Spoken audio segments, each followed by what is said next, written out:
Winter is generally a time people get sick with different kinds of viruses like the flu or RSV. Now add COVID on top of that. Some people are getting sick with what medical experts are calling Flurona. 9 News Side's Aaron Jenkins spoke with a local health expert about this unusual double virus. So Aaron, what exactly is Flurona?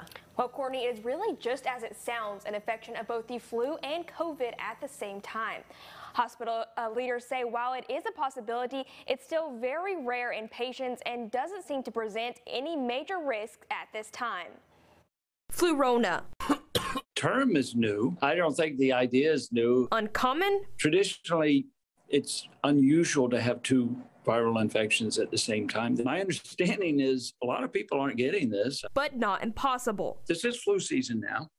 And of course, there's a lot of Omicron going around. Dr. Paul Cook is a professor of medicine and chief of infectious disease at the Brody School of Medicine. He says we're seeing more flu cases this year. Last year was more than relatively mild. It was almost non-existent. Right now, there are confirmed cases of Flurona in North Carolina, according to an Atrium Health doctor in Charlotte. We've seen scattered cases in adults and scattered cases in peds. As for here in the East, no cases are confirmed yet. It wouldn't be surprising if we had some people that tested positive for both in Greenville and Pitt County. Cook says people who are entering the hospital with symptoms are being tested for both the flu and COVID.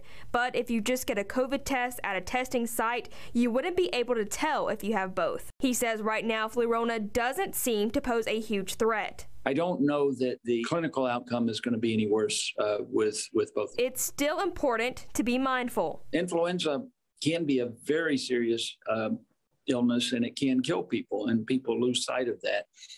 And so it is important that people get vaccinated both for against influenza and the coronavirus. Cook says he suspects the Omicron variant is getting ready to peak in our area. He says the next 2 to 3 weeks will be crucial in masking up and getting vaccinated.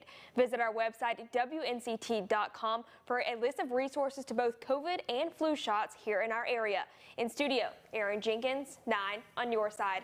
Aaron, thank you.